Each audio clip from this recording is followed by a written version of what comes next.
huwag ka naglalabas ng alas 9 ng gabi dito sa bukid dahil merong nagagala ritong aswang. Story time. Ako si Ralph. Nangyari ang kwento na to noong 2013 sa Barangay Licapao, Lanao del Norte. May malawak kaming taniman sa bukid at ang lolo ko ang palagi nagbabantay doon. Isang araw, napagdesisyonan ng mga magulang ko na umakyat kami ng bukid kung nasaan nakatira si lolo. Nakatira na kasi kami malapit sa may bayan kaya medyo malayo pa ang bukid sa amin. Aakyat daw kami para mamitas sa mga tanim namin sa bukid na ititinda ni mama sa may bayan at para mandalhan na rin si lolo ng mga stock ng pagkain niya. Pagdating namin doon, halos buong araw kami nag-harvest pero hindi pa namin natapos ang lahat. Kaya napagdesisyonan ni mama na ituloy na lang ulit ang pamimitas bukas. 5:30 PM na kasi ng mga oras na to. Tapos iahatid ko na si mama sa may bayan bago pa magdilim kasama yung mga hinarvest naming mga gulay. Siya lang yung babalik sa bayan at kami ni Papa may iiwan kay Lolo para ituloy yung pamimitas bukas. Pagkatapos ko nga maihatid si Mama sa may bayan, naabutan na ako ng dilim, mga 6:30 PM na ng mga oras na to.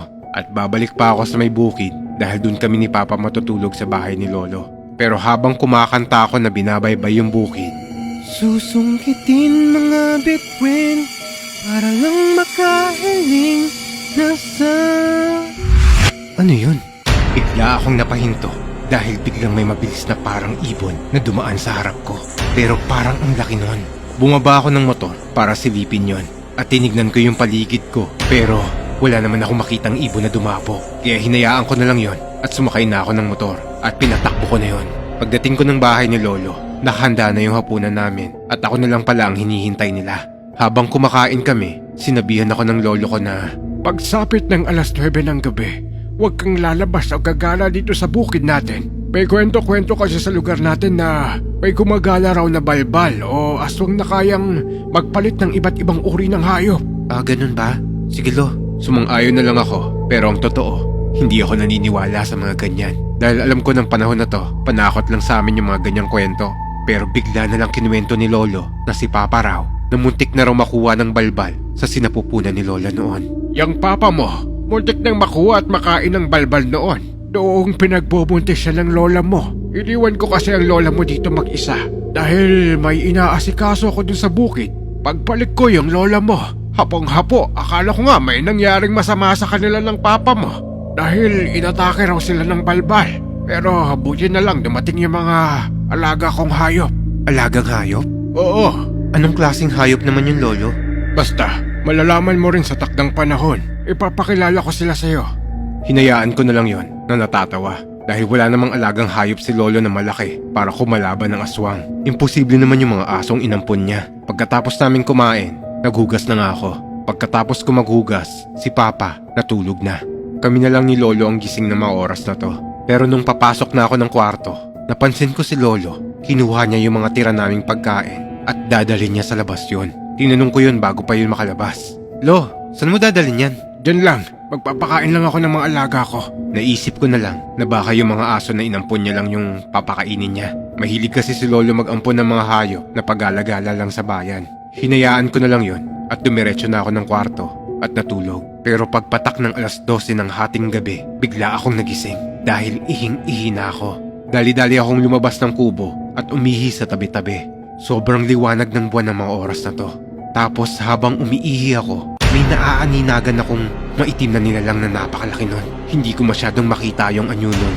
Kaya inisip ko na lang na baka asong gala lang yun. Nung papasok na sana ako ng loob ng bahay, napalingon ako dun sa itim na nilalang na yun. At biglang nagtayuan yung mga balahibo ko sa takot. Nakita ko ang isang napakalaking parang pusa na hindi pang karaniwan yung laki nun. Parang kasing laki ng tao yun. Tapos yung mga mata niya, kulay pula na nanlilisik. At ang lalaki ng pangil nun. Pagkatikid ko dun, bigla yung gumalaw at tumakbo yun papunta sa akin. Sa gulat ko, dali-dali akong pumasok ng kubo at sinarado ko kagad yung pinto at tumakbo kagad ako sa kwarto namin. Tapos ginising ko kagad sila Lolo at Papa. Lo! Pa! Gising! Ano ba yon? Ano nangyari sa'yo?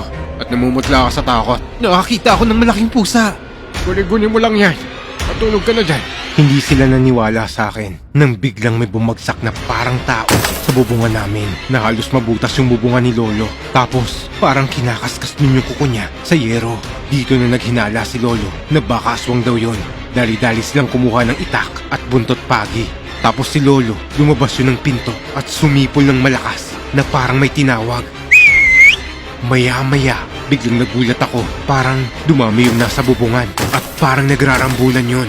Sobra na yung takot ko ng gabing to. Di ko na alam kung ano ang nangyayari.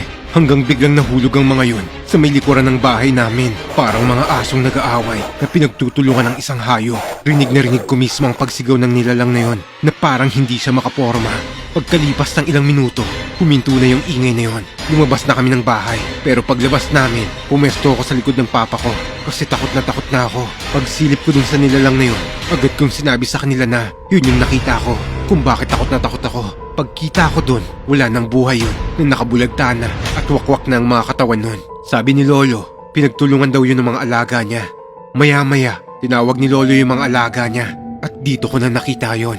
Ang lalaki nun at parang di pang karaniwang aso ang mga yon. Kinausap ni Lolo yon na parang ibang lengguwahe. Tapos maya-maya, umalis na rin ng mga yon. Hindi ko alam kung saan naninirahan ng mga yon. Pero ang bilis ng kilos at pagtalo ng mga yon. Hindi ko na tinanong muna kay Lolo kung anong mga yon dahil ayoko munang mag-usisa ng oras na to.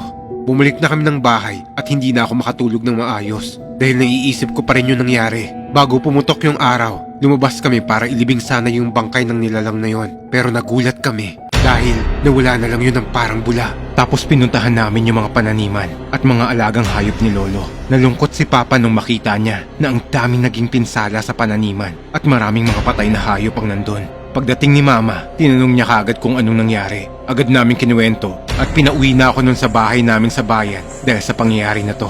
Hindi na ako sumasama kila Mama pag pumupunta sila sa bukid. Pero bago ako umalis, tinanong ko si Lolo kung anong klaseng hayop yung mga alaga niya. Sabi nun sa akin, Mga sigpin, sila ang mga kasama kong nagbabantay sa bukid natin. At sila rin ang nagligtas kila Lola at Papa mo. hindi ko pa alam kung anong sigpin noon. Pero dito ko nalaman na kaya pala panatag ang loob nila Mama na si Lolo lang mag-isa sa bukid dahil may mga nagbabantay sa kanyang mga sigpin.